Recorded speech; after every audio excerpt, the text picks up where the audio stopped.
Pass 25, this is CRJ in flight. Pass 25, pass line is CRJ.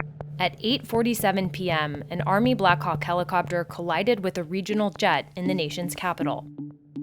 The crash occurred over the Potomac River near Reagan National Airport, killing 67 people. It's one of the most restricted airspaces in the country. But this particular area has long worried pilots like retired Army officer Darrell Feller. That's probably the most dangerous spot on all those routes in D.C. So here's everything we know about why that area is so precarious. The 33-mile radius around Washington, D.C. is considered a special flight rules area. Pilots have to have advanced clearance from the FAA to fly here, and aircraft must have altitude encoding transponders, among other things. Within that, there's a 17-mile flight-restricted zone around Reagan Airport, with even stricter rules.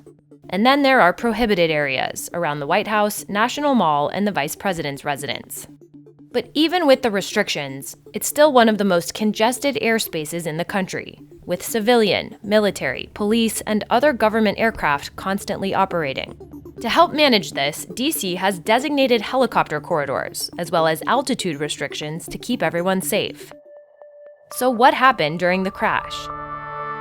Flight data shows the Black Hawk helicopter flying south down a helicopter corridor over the Potomac River. Military officials say the pilots were experienced and were conducting an annual night training mission known as a check ride. Meanwhile, American Airlines Flight 5342 was traveling north toward Reagan National. It was originally supposed to land on runway 1, with a flight path that goes up the river. But at approximately 8:42 p.m., minutes before landing, the jet was told to use a different, shorter runway. Check runway 33. Yeah, we can do 33 for Blue 6342. Change to turn for runway 33, clear to land. Runway changes aren't unusual, but it meant the plane had to bow right before turning sharply left and cutting across the helicopter corridor. A move that pilots say makes the jet hard for helicopters to see, especially at a low altitude. Confusion with ground lights is what it's called. When you're flying south and you get just to the east of the airport, off to the left is southeast D.C. And so there's a lot of city lights, street lights. I-295 is over there, so there's a lot of vehicle lights.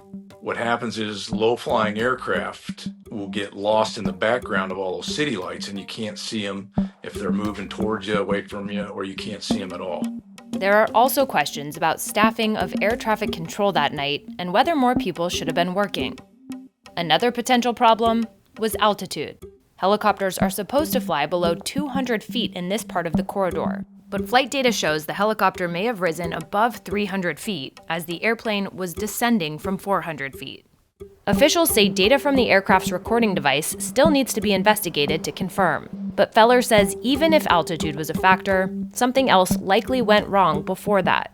A professional Army aviator is not going to fly within 100 feet of a passenger jet. He's just not going to do that. I would suspect that he didn't see the jet. During a press briefing, Defense Secretary Pete Hegseth said this. There was some sort of an elevation issue that we have immediately begun investigating at the DoD and Army level. Army CID is on the ground investigating. Top-tier aviation assets inside the DoD are investigating, sir, to get to the bottom of it so that it does not happen again, because it's absolutely unacceptable. After the crash, the FAA announced it would restrict helicopter traffic in the area where the Black Hawk was traveling.